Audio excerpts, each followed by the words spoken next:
Bonjour à tous, aujourd'hui nous sommes à Aix-les-Bains et on continue de découvrir l'univers de Joël et Pierre. Vous avez pu découvrir dans le premier épisode leur univers cuisine, une véritable œuvre d'art. Et cette fois-ci je retrouve Sébastien pour parler avec lui du dressing et de la salle de bain. Ah oui, effectivement, Sébastien est magnifique ce dressing. Ah, là, il est extraordinaire. De base, tu avais quoi? Un mur, une porte? Là, c'était un couloir qui était prévu pour aller dans la chambre qui est là. Okay. Et donc, en fait, nous, on a dit non, on va casser ce mur et on va faire vraiment un espace dédié à l'habillement dans lequel on puisse rentrer avec une partie plutôt madame, une partie plutôt monsieur.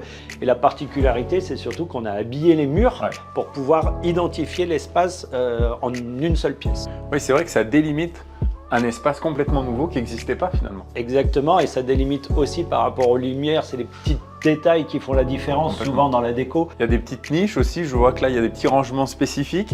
Ça c'est pareil, c'est du sur-mesure, c'est un petit peu en fonction des goûts de Joël et de Pierre j'imagine. Exactement, c'est des petits tiroirs pour cacher par exemple les sous-vêtements. On a des petits endroits un peu secrets, c'est ça qui fait la différence.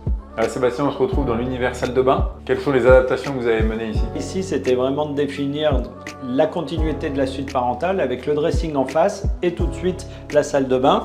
Et donc là, on a amené le mobilier, parce que notre savoir-faire, c'est le mobilier, avec une touche de bois, avec de la céramique pour rappeler des choses qu'on a trouvées ailleurs dans l'appartement, comme la table à manger, comme la cuisine. Et on a une continuité avec le noir mat, toujours comme on a dans la cuisine. Après le dressing, après la salle de bain, on est allé jusqu'au bout et madame voulait un espace bureau, console, ou pour madame ou pour monsieur. Et là, regarde, la vue lac que tu as, c'est magnifique. C'est plutôt pas mal, effectivement.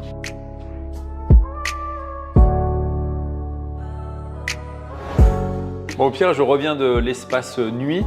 Le dressing, la salle de bain, c'est vraiment magnifique. Ah, c'est une réussite. Et ce qu'on doit vraiment à Mobilier Regina, c'est l'écoute, la réactivité et même, je dirais, la complicité. Ce qui est génial, c'est de pouvoir partir d'une feuille blanche, même d'une carte blanche presque, et que des clients comme Pierre nous fassent confiance de A jusqu'à Z.